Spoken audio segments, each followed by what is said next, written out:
So the story of Vermont picks up now in part 2. I've got 21 minutes before storage is full again. So I just stopped off part 1 with Ethan Allen and the Green Mountain Boys. So Ethan Allen ended up profiting off of the dispute between the New Hampshire and New York land grants and started buying up some people's grants, which were, and the whole word grant, like, let's break that down. So a grant, it's like, it's all implied from the crown, granted from the crown. So, like, the claim to the land is just a right, a property right to that land, or the right to that land is considered a property, and the right is granted from on high, from the crown on high. They grant it from their claim, and then the person who wants to buy that, they buy some rights. Or what's the claim versus the grant?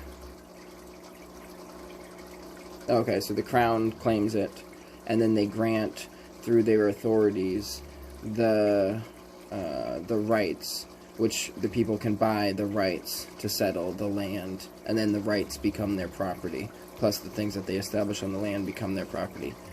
Over time, people equate land with property, but that's not true. That's the big logical fallacy that this whole system is built upon, that land is property when land is not property. Property is established upon land, and one can argue that rights to the land are property, but the land itself is not the property. If that makes sense. So Ethan Allen ended up buying these grants, roughly 200,000 acres of what New Hampshire had granted, after the New York were starting to dispute them and say that the New Hampshire ones were invalid.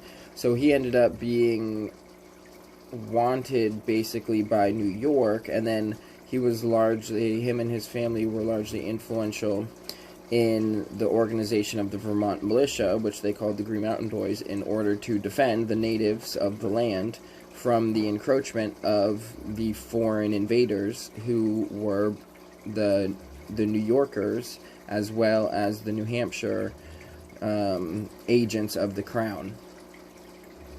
So then, that is why Ethan Allen was pivotal in the story of Vermont, and taking that independent stance by taking advantage of, basically, you could say an attack vector, nothing on the whole Bitcoin terminology, of the flaws in the protocol of the crown and how it was granting authority, so that both of these governors were claiming land that neither of them really had a claim to by authority of the crown, and yet they were extending that authority, and the crown wasn't going to say that neither of you have authority and respect their freedom.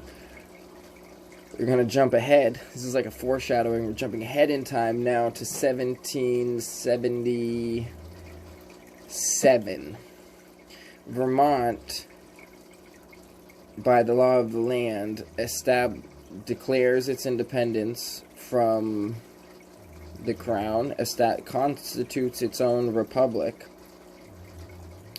in July, and establishes a capital whereupon a capitol wherein the capital of the people can be amassed in order to defend the common interests of the people. So, this declaration directly influenced the course of U.S. history, because it change the course of events of the Saratoga Campaign, if I'm not mistaken, so that the troops invading from the north in the tri-pronged attack of the British against Vermont, to cut it off from the rest of the colonies, the northern invading fork coming from Montreal, I believe, diverted in order to try to sack and capture the capital of Vermont in... Oh, do I know that one? I would have to guess Windsor, but I don't think that's actually right. But it's down south in Vermont somewhere, near Bennington. So that led to the British, the Redcoats' decision to invade Vermont became the turning point of the Revolutionary War, where the British started their string of defeats, and that led to the independence of the colonies.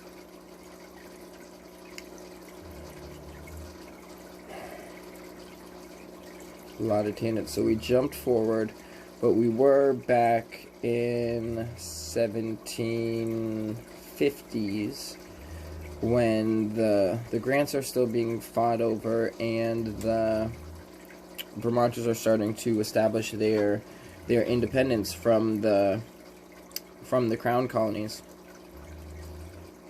So it all kind of came to a T historically as far as a really significant turning point, where Vermont was able to cooperate with the Continental Army in order. So the flag of the Continental Army is the Gadsden flag, if you didn't know that, and the flag of the Vermonters is the flag that's green in 3 quadrants, and then in the top left quadrant it is blue with 13 stars that represent the 13 colonies. So the country of Vermont is the green, and then within the country of Vermont exist the 13 colonies. So that was another one that just came to me. I'm still digesting that fully.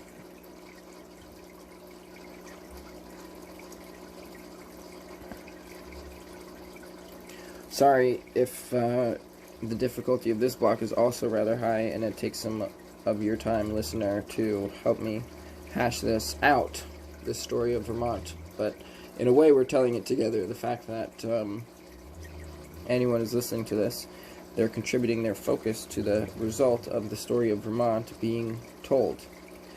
So the pivotal point, there's some point, I need to do more research on it, and there's books I can read, and I've read some books, but there's more to read. At one point, Ethan Allen, with his Green Mountain Boy militia, and it's like, they're not his, but he might employ them probably, because he was really wealthy, and or just kind of like an officer or leading them, I guess. There was a warrant out for him in New York, and he shows up in the capital, I think it's Albany maybe, or he shows up in the capital with his militia, and he's like, "Here I am, there's a warrant, what you gonna do about it?"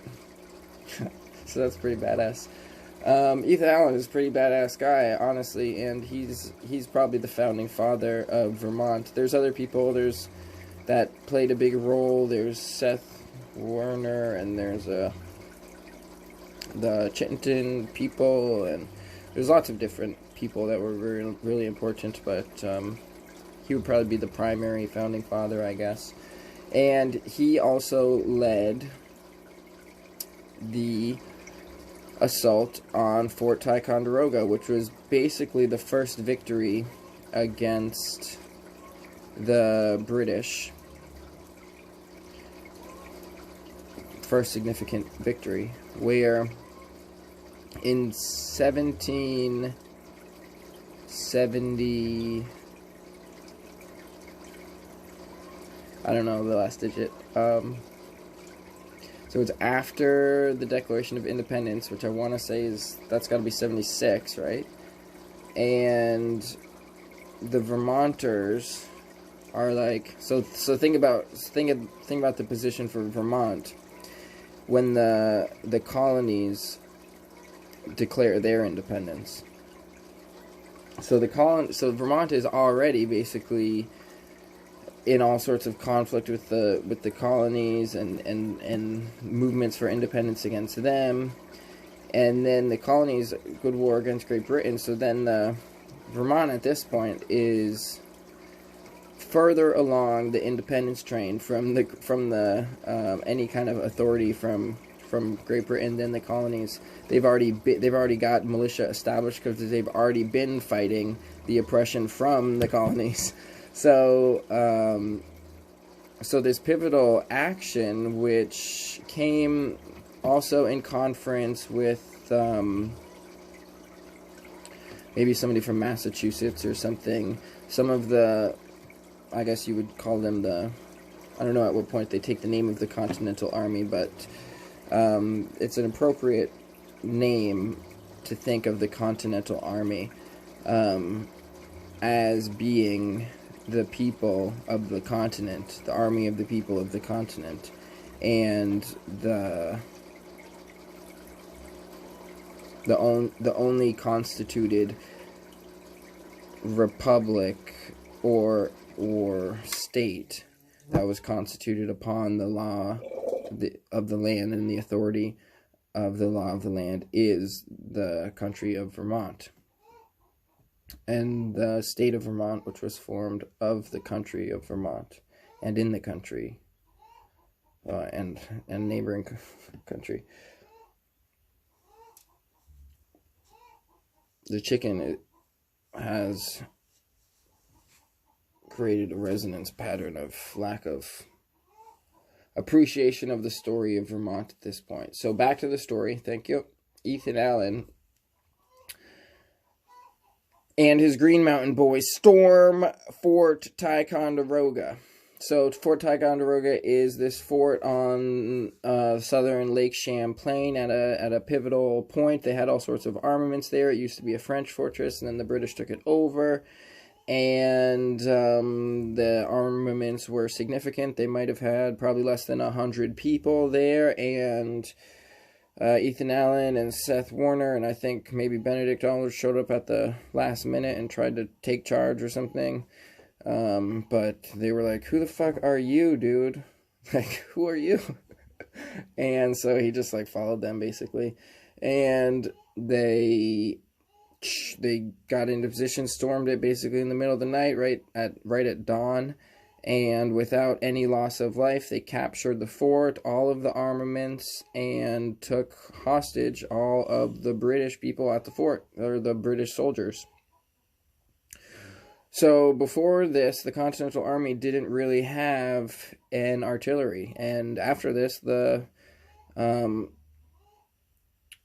don't know the exact arrangement of how the exchange happened, because it was the Green Mountain Boys who took it, and then they would have taken possession of the fort and the armaments. And I don't know if they just donated it on good faith, or if they sold it, or if it was like, basically they saw each other as allies. That Vermont was like, oh yeah, we've already been fighting the abuses of the crown via the colonies, and now the rest of you have like figured it out, and you're all rebelling too, so we're all continentals rebelling against this foreign authority of the crown.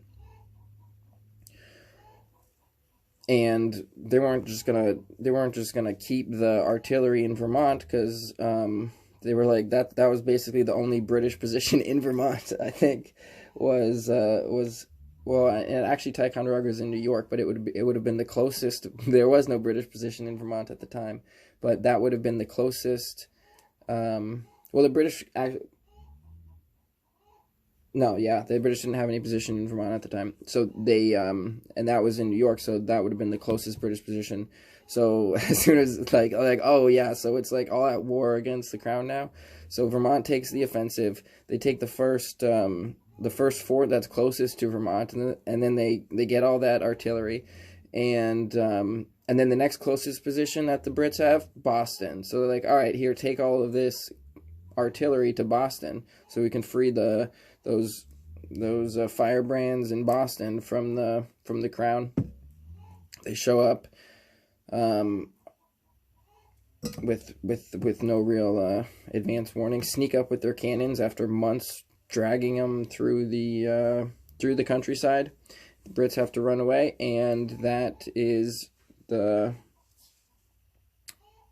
first significant impact, or the first significant victory for the Continentals against the British was Boston, which was entirely a result of the Vermonters defeating the British at Ticonderoga and then taking the fight and basically donating their artillery. I don't know if any, and then the Green Mountain Boys take part in these different battles, but I'm not sure specifically about Boston. I guess there wasn't really much of a battle. It was just like firing the cannon or showing that they had them, and then the British ran away and ceded the city to the Continentals. So then the Continentals freed Boston from the British rule, at least for a time. The next significant historical battle in Vermont is that Saratoga campaign that I mentioned. So the British basically decide to divide the rebelling colonies and also to attack Vermont. So the original plan all just kind of fell apart. Basically, they're going to attack up from New York, and then attack from east from Buffalo, and then they're going to attack south from Montreal, all attacking the country of Vermont. Country of Vermont attack. Not all necessarily the state of Vermont, but the entire attack vector is against the country of Vermont. 3 sides, British crown against Vermont. You're completely surrounded. You've got no army. All you've got is the Green Mountain Boys against the full might of 3 British armies. That's the Saratoga campaign. They'll explain it a little bit differently on Wikipedia, but that's what it was. So, first fork in the west they attack a fort, and they get driven crazy by a hen that just keeps going off, and they fail in their attack, and they're not able to proceed after there's reinforcements from the local militia and Continentals.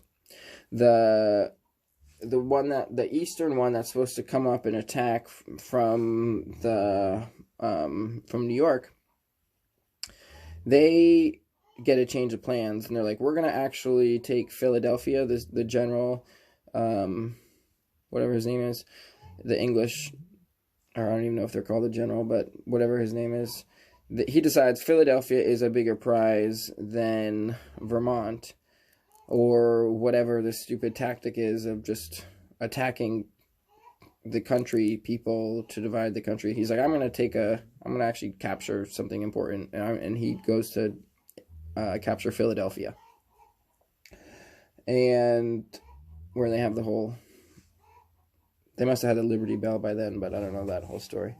The chicken is still going wild. It's like, oh my God, the Brits are coming, and what are we going to do? So the main invasion force coming from the north, down from the British Canada at that point, they start ransacking the countryside along the Lake Champlain as they move south. And they are on the east side, I believe, of the lake. But anyways, they encounter a whole bunch of resistance from the countrymen of Vermont. And there's some quote from their leader of like of just like disbelief at the resistance faced by the locals. That as they're thinking they're going to be able to kind of forage for supplies and like suppress the populace, they're just getting wrecked by like guerrilla tactics from the locals from the start, of trying. They thought they were just going to get a bunch of horses, like free horses and all these supplies, and they just start getting wrecked on their way down. So by the time they're even like halfway to their objective, they've already faced all sorts of attrition. So they're actually trying to retake Fort Ticonderoga. So I'm pretty sure that's the agenda. I might be mistaken a little bit, but basically what the Vermonters do in this very wise tactic is they retreat, and there's basically one road to get through. So they retreat, and one of the aspects of this is just the basic equipment of the Green Mountain Boys, the Rangers. They are the origination of the Army Rangers today. All started with the Green Mountain Boys, and one of their necessary things is a hatchet that they carry. So they cut down all the trees along the roads to make it completely impassable. So the British basically get caught in the wilderness. They get separated. Guerrilla warfare. End of part 2 on a cliffhanger because I'm running out of storage. I'm going to post these two, consolidate, come back for Vermont History Round 3.